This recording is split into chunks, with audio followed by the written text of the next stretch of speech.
Well, I would just like to quickly thank staff at BDS and PBOT for their extraordinary efforts to get this project permitted, specifically Kurt Kruger from PBOT and David Kuhnhausen from BDS. Aye.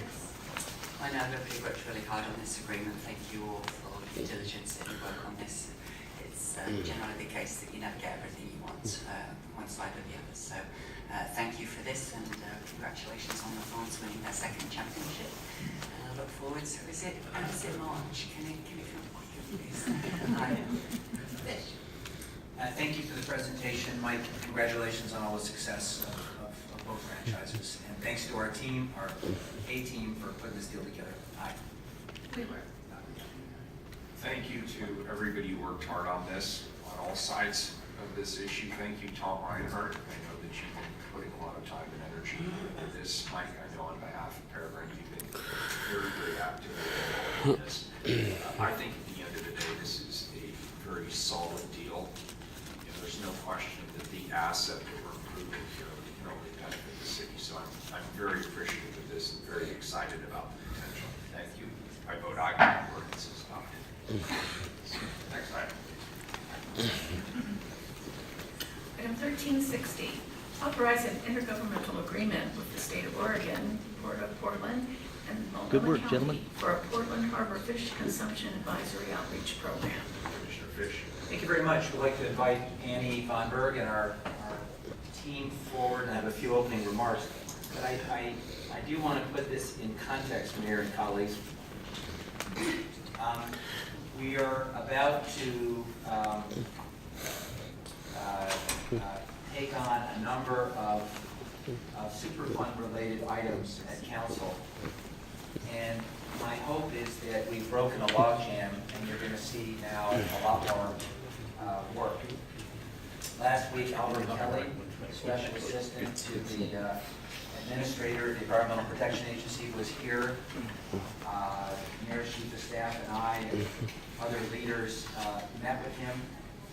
Our clear message to Mr. Kelly and to Mr. Pruitt was we want to move and implement the record of decision, but we also want to make sure this is a transparent process and that everyone's at the table. And we got some very specific assurances from the EPA about how they are going to implement the ROD. Yesterday, the Department of Environmental Quality, the Governor's Office, and EPA issued a joint statement recommitting to a very robust partnership. DEQ and EPA are the two players. DEQ's in the water, EPA's in the water, DEQ is upland. They have to work together. I view the announcement yesterday as very encouraging in terms of a renewed commitment to partnership and working together. City of Portland in early January will come forward with seeking council support to move forward on River Model 11, which for us is a major milestone, and will, I think, respond to what we're hearing from the community, which is they want to see us starting to take action. And there will be other items. So, knock wood, we may be hitting a period where we're going to see a lot more action. Strong partnerships locally and at the state and federal level. And what's been critically important to the mayor and to me is a transparent process.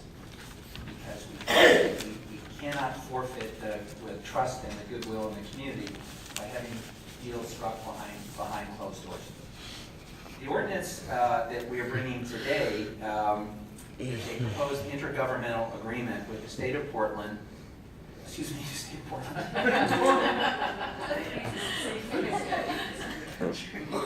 we think very highly of ourselves. With the city of Portland, state of Oregon, the Port of Portland, and Multnomah County to establish a fish consumption advisory outreach program over the next 2 years. EPA would provide the data, the Oregon Health Authority would develop the advisory, and the Multnomah County Health Department would conduct local outreach. The cost of the program, as Annie will explain, is about $345,000 over 2 years, which would be equally funded by the state, the port, and the city of Portland. The greatest risk faced by people in our community is from eating resident fish, like carp, bass, and catfish. with the risk disproportionately impacting minority communities, vulnerable populations.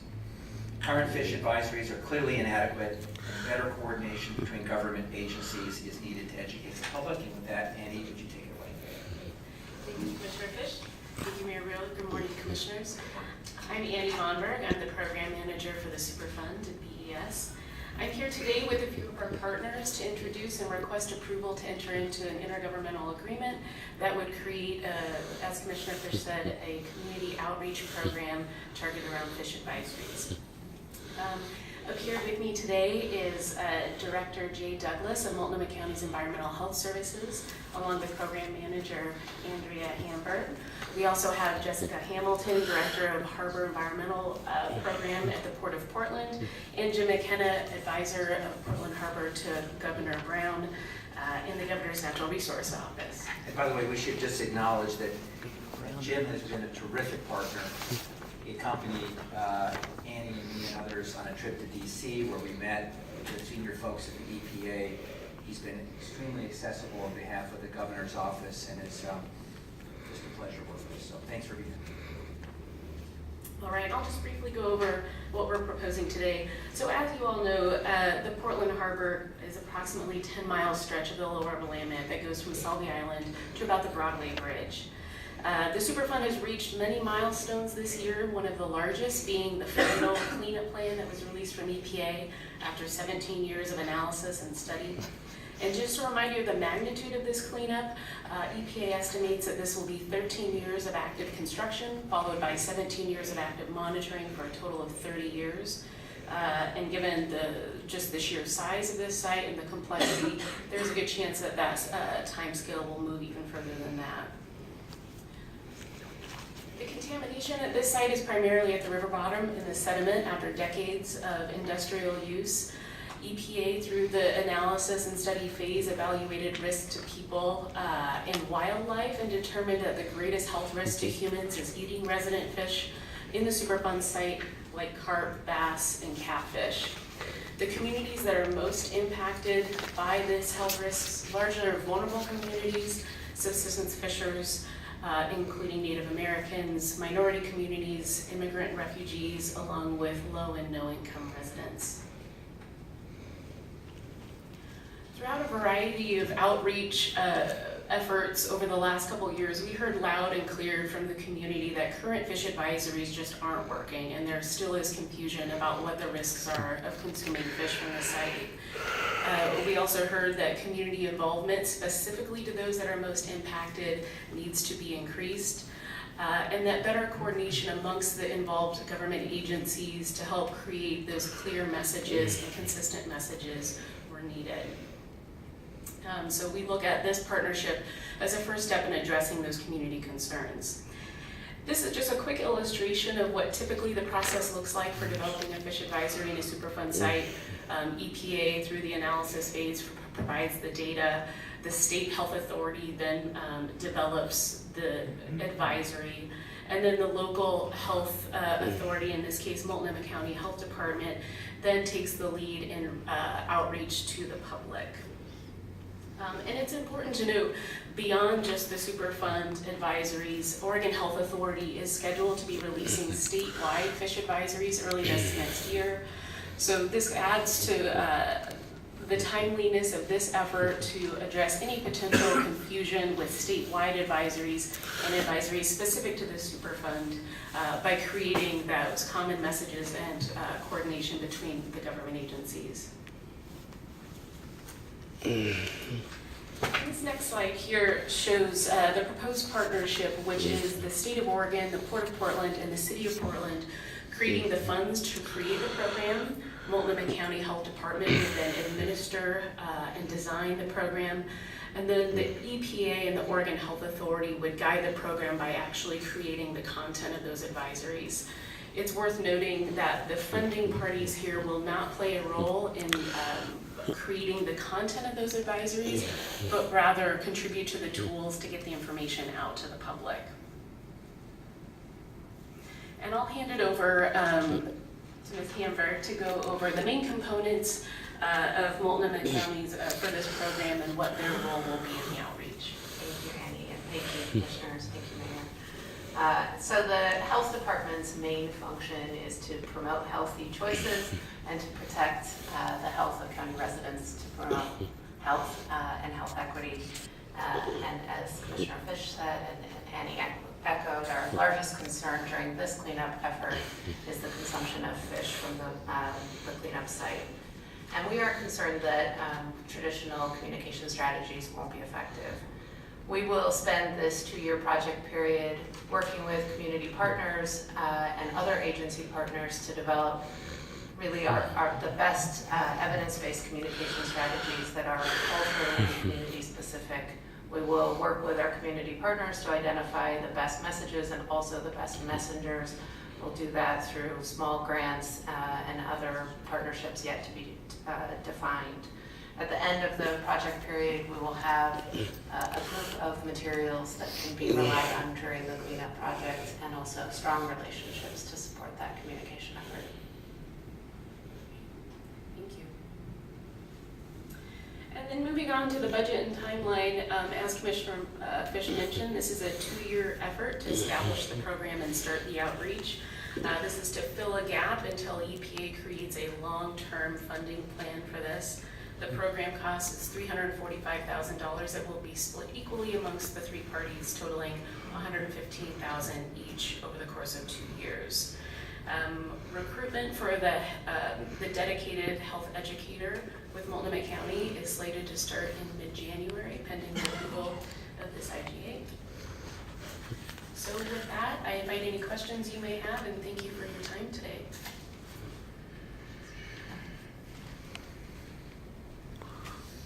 Very good. Is that the end of your presentation? Yes. Very good. Is there any public testimony on this item? 2 people sign up, Sheriff Wilkins and Cassie Cohen. Thank you for your presentation.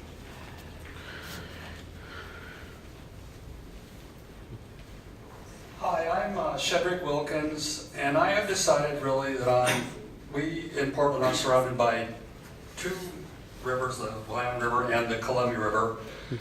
And I'm a strong supporter right now of the Columbia River. It has major hydroelectric dams. I just talked to Pub yesterday about the fact that I see no problem with drinking Columbia River well water. In May 2015, there was a big 3-hour radon chanting here and they had to shut down City Hall. However, radon in your house, or whether it's liquefied in the wells, or is there radon? Do fish that swim in the Columbia River ingest radon? Maybe you shouldn't drink fish from the Columbia River. Or even the Willamette River. Maybe the Willamette River has natural radon in it. Maybe your body can take natural radon. I like to ask these questions. But I feel that in World War II, there was just, and even subsequently, too much industrial activity in the Willamette River. And I would certainly rather drink the Columbia River water than ever even try to drink water from the Willamette River. And you're very brave, Mayor, for trying to swim across the Willamette River. Okay. And my daughter said, I hope you didn't drink any of the water, And she's 20. I wish she would come today, but she's kind of shy. But anyway, I'm a strong believer. I like the Gresham, Mountain Hood Community College area, the dams on the Columbia. And maybe someday that kind of energy can be used to clean up the Willamette River, but I am Columbia River based. I want to say one final thing. I respect Mark Hatfield. He was a governor senator. And in his book, Against the Grain, in the year 2000, he has a picture of him from the Vista View Columbia River thing, in the background. Not the Willamette River, where actually he was the governor. He went to Willamette University. He started in Salem, was a governor, but he considers himself, I think, Mark Hatfield, as a federal senator bridging the dams and the Columbia River. And that's why he wanted to make a statement that he, too, at the end of his life, as an Oregon politician, a great Oregon politician, was centered around the Columbia River. Thank you. Good morning. Good morning. Hi, my name is Cassie Cohen. I'm the coordinator of the Portland Harbor Community Coalition. Thank you. I am surprised that I don't have other folks with me, although not so much because most of the folks working on Portland Harbor that are community members are volunteers. So they're stretched.